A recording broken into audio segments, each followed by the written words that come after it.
Abuziamu akwaba ediba atija show no ade mse say ejefi ato dendende atija say breso ne betena se a eya na yensem a ekoso wo man Ghana mu ne besi nkunya se ne beye ne wo man ebetimi afa ne ntoma afa afra 2028 o man Ghana ye bekwa akoto aba ne ba na bato osem so de yentimi nya asofo emfemfem sabe asofo ne bia hyase ehyenkom na nkomhye na eba ne kana se ekọ in favor of NPP a wo se NDC so wo anhwe ne bia e na seat de wo mbelu su bebre pa e wo parliament bi kwetimi aba bonten at the figure better ones to be 17 seats our parliament house and no danchanya then on Sunday 9 and I Kelvin till I the program our loud silence and then someone kind be our can't see a former president John Ejukwu when you Ghana for as for Kelvin tell him a channel for 1 year power be a big quiet actress is a Kelvin tell didn't do my edema NDC and one pass this NDC ain't me issue apology let's be a farm break the man former president John Ejukwu for Sanse ni mienu ene na yesin kunya ba bedi nkomo meni Alhaji Farouk ene yesin kunya mesre so be ka no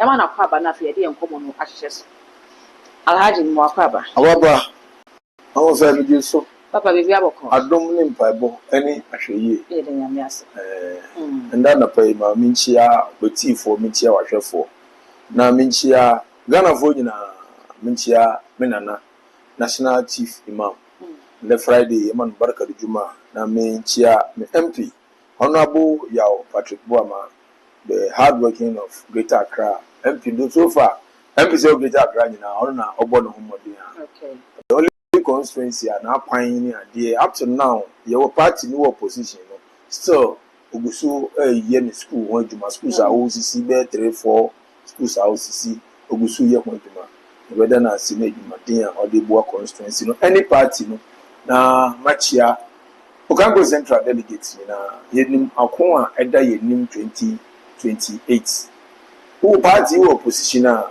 dey ni bre na dey put to me say having kra no yenko na hodwe so a e kire o say nye Ghana politics na be ko no bete te be sere mu adwene e mu abobew be ma na ni adini a odihye ankon apo adwane te be di anim no onya din ana watumi angina akono a nkaifo ni nyina betu egu nti Okango Central for so we share video ya mesre unua obi bia Farouk Osman Mensa mo from Saddam me ko akoni bi me ko organizer position mo mo ame na ye begina ebi na ye ntenetene niama na Okango Central and fan to mapa fra with regards to this very the attempt near dear babies with the sharp teeth omo nyo bi anyere na in Bible no kura say the woman we journey na won kwa ware wasase so I'm a swift video be about say one of the journalists, I don't want to mention the name.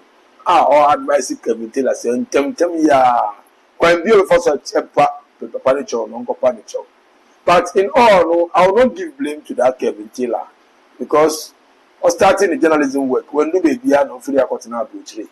And NDC force did the attempt and I'm going to 2 minutes. You more problem with me penny for attempt.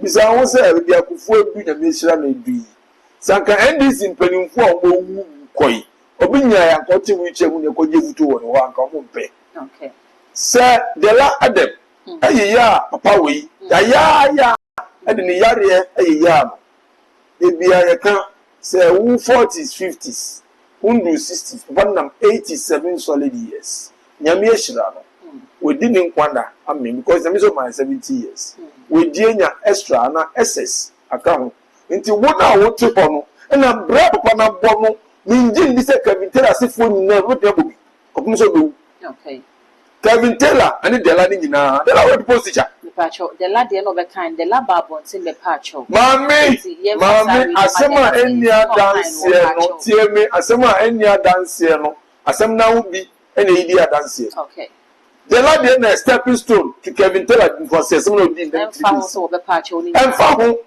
die wo ni su de ko dayem omo nim de omo aye ti no so asan him so no papa no mo ni sama de no mo gifere ni sim papa na so ye bia de bo man no wa ye e de abo man no wonder omo ka se jeri ko mu di jeri atam ti enye wa ba mu di jeri atam o mfa so mu fi wa en fi papa ne nya no jeri nya bia ko ba nya mi ase ana jeri nya 8 years not to reach em wanka o ba nya mi ase so we know the NDCs and the kind of politics are more. okay Yeah, attacking penny for anything penny for 10 years. Another agenda, yes, on the levels of Temonia Suntinetri. A prayer we the Juma, I got this was some of mine solidly 8 years. Yeah, can't be a man, Ghana, Ghana democracy, Ghana democracy, as here, okay. Jerry Daniel Bugabuga on the 92 PNDC or by Monogidi, but Takashi pressure by force as a mediators, no DDTs. By a town be our farm, Almighty politics, Almighty democracy, I see, the church remove. By then, Jerry Thatcher say, I will not make a dump, and for the crazy. I will not make a dump. My papa, who fought before the penal, ever for so young and numb about whom. I shall mind with the airport. My uncle Hippick, Jacob moi, and my boy mine. I've been a cashier. Oh, we all say, I didn't mention this can say. Then she's a canoe crack. Oba best size be ni ade ade a o man ni oba gina ye kakra ende wo de la the people teacher wa po ho utumi yakufo no wait mami se o didi kufu atem a wo didi na tem ni yare ka se wa po wan ade wa po wan pa de la po no oni ba wo apo no de la po no de la apo no mi ntra ni tro so ni wa sha no wo apo no so se wa for wanya hwe ama wa se o san bono ko no papa kofo I legend so far president enya we nyini pa o te ase ni kofo and this for bi amuntre ba ko omo di abem for PNDC a chen NPP for ba penin ba ko we di amanwa o te ase a o ti wi che mpo and this for ni bi penin se uni penin adie ye won penin for NPP for be ka che mo se NPP for ye tete yen so at times so the power in which I have penny that DMA, but NDC for they are like no control. I say, a Pama Musia can be sent here for Babaka, Continent TV, so can pass yourself, or two soccer masses, so can pass yourself no call, Penibia Flow in town, Penibia Gashi. Penibia Gashi, it is a yes, I never we are. The big man, the Julodebra and others, they are behind the scene watching. What are they saying? Tomorrow you become like them. So young patent or now there's a one to know wheelchair will now book it dear. Okay. One to know wheelchair one, who make it dear. So yare, young friend Nipa town focus a pan yare. Are you telling us that you before you be when you be set on Nama? And can we can tell and who soon when if you tell him grab no such no. Okay. Bro, Bombo Bida. Bomba said the age I will never have, another more than half. Okay. Who tell us something else, boy? Who don't even about them? Was America. America nya heavy no.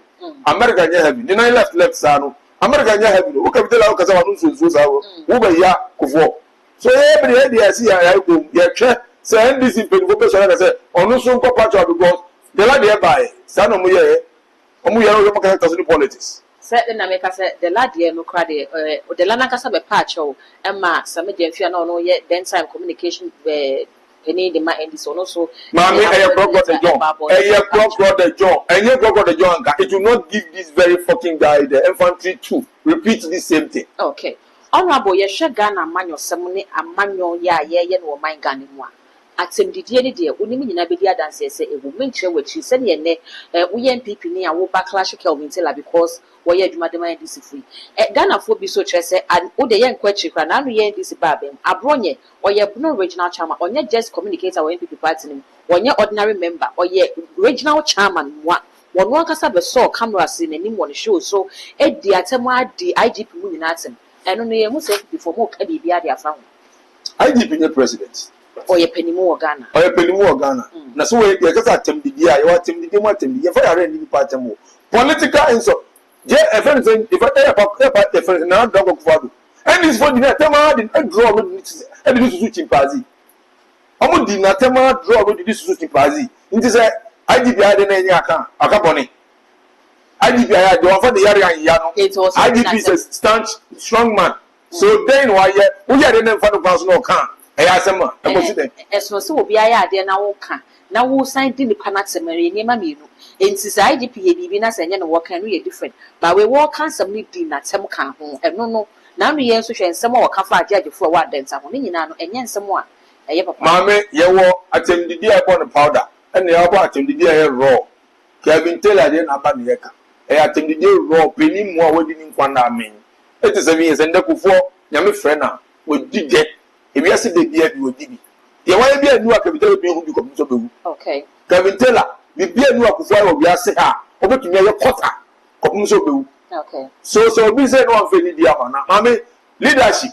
One end in atem or leader Ghana. Obi I di atem. Is freedom of speech. You nim say mrabata ho. Defamation na dey or contempt na dey or. So mrabata ho. Doesn't mean say obi ya dey na odi ni nya adwuma. We know some of the attacks, mean if an attack, if an insults. When they have the insult out, they will tell the insults. Insults ben a chain say wo catch a jaja, wako school. Esua de a pass mrana ti yakwa kodu so ye judge na be ka che ne so no kra wo portrait exams no wan pass o fail ye wa bon e no ti wodi na adwuma wo ye no because of bon enye ye mami mo ye ni say na se mo di ni say se ne ka obi na so ne o be ka ye say ye mami ma pe ni ku fo ti ye no no be ka so be defend no obi ka say wa bon na nim say wo bon ya ni ye de we and yes obi so kasa mami be hu obi a se koto no kwa so be say obi no nim bia wo na obi onyansa wo enye coat na hu no mami amafo bodam se coat amafo bodam se coat ye kan ko akira okay amafo bodam e se coat the judges we see the lawyers we see amafo tusua ade a mane buru so obetena courtroom wa ni ma kan nyi bi wo anya onu mpo na adwene o recently aye hu mfato bi a bi kapini bi kan e osi o hu se obi pro no na obi boni awedi no o ma ne mfie bi e be fie ntem abedi ni dem nti o ma ne mfie a one five excuse me say abinanto they do the adjuneto enye me ka o na ka wa fa adjuneto wa wedi na tem o se o man mfie dodo means or the adjuneto mfie maybe udu to one you have the minimum to give the person on the no fata the bon na why no now we all say because of wo security nti o man na buru so a what does it mean me ka chi bia buru so me pa chaw yen ko na bu ka so tire mu okay me say more 5 years na me hwe me safety nti a na me more the buru so a me the way to ho no baby mama me go content pa chaw aha kwa nti nukura ne ba kope the NDCs are nurtured in that very act yen bi mpanimfo atem raw ukasa project ka say obi ko school of failure when you dey atem o failure no failure minimum how good you are as a journalist as your host that people can say oh girl we go ni ma there you not worry because you know your competence if you believe in yourself maybe you know how you talk about be afa be won ngba gbona me no amako be di atem na o dimi kita akuma you be on set with opponent already do attempt raw na personal attack you won't can free home personal attack you have to absorb it that's how you absorb it you know pressure in yourself because also be side man so me attempt the DNA sana I see it to be nothing somebody me physical brother yes that's where we see where man lies but somebody didn't attempt the attempt say enter me say any ye say say wo kan ni na enai who defending original chairman abonye de wo kan ye say no nya tem didie no won say defending ya me tetem okay Kevin so ba be chirechire so no so ne samo wo kan ye no sebe ma no susumi na say ye man pinin John de Kukufuo me mu nanim sia but obi describe ne say ade na wotimu no ye den a won ekoba ne say ya na ama still insult no politics me yentimi nyi free because mo ye politicians no mo defend mo de ye ne tisa awon fe because oh Akufo ti wheelchair because of yare fine. But because he's a lazy man. Now back there in the United States, some ball and so not now. Akufo come bra order. Enye wu no kwa brutiro. Then ya brutiro so. Kufo na brutiro so. Then ya brutiro. Obi oti ono man peni. Ko be so na ono nko dan. Ko we ti wo wi ase no. Woni dan 2% 0.0% bra. You can tell you can never. Obum so be wu. Who is answer send to be that. Baby, Kufuor na si eda Kufuor di. E was asase so who can tell her. Who come across to us if you know no business identity. Okay. So you can't just describe the man in his wheelchair and call him names. So you're lazy. Now, Bolivian call walk or more than then, up to you, some friends saying, if you description of the town, what does it mean? Because I don't know to wheelchair, my phone, so you're at the wheelchair. Okay. But why are you describing him as a lazy man? So, to wheelchair because of his laziness. Kufuor life think can be tell. Okay. Kufuor knows what's up think can be tell. Forget about age. Kufuor ti wait time because the side no efasi can be tell. Okay. Our number 99 left side can be tell. No one time to unda. Also we did not. Yes. Also be honest was. We're giving an attempt because the politics. Obindi matem I will not attack him up to today. When we say this video better on top and I don't hear anything yet. I'm for and that time will come up. That contempt they be changing of Ghana.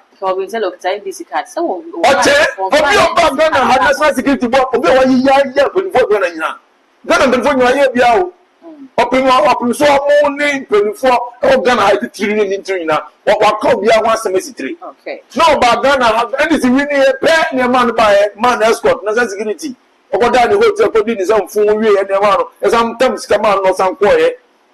Ogoda so dey only dey Mami jai why? Na oman mu ne yewo. Se eba tutu ye ni awe ni akansem tra ni embo man no ban. Na de ebe ko ni a. Ye nyina yati. Excuse me to say, meti hai obi ntitwi ncham. Okay. Obi ntumi ndi obi atem obi ntumi ntiacha atem di na se. Okay. Nti se ya betena ha na ye be di nkomo a.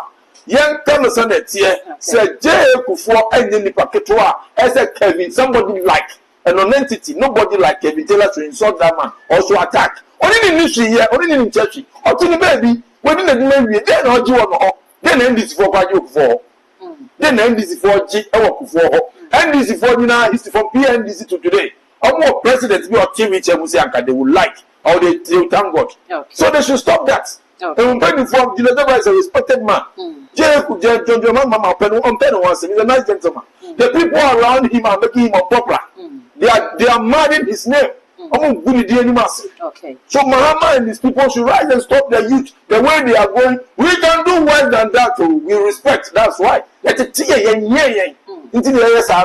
the NDC know how to handle their people. Okay. Not because you're a communicator, you have the way to camera, you can speak. So excuse me, because I say they are now. No, Bible only say you will never know point. So you know the fatay. The obey and then what's now? We always say, Della, dear, say. Otuminya Kufuor ejini bia onda de nyame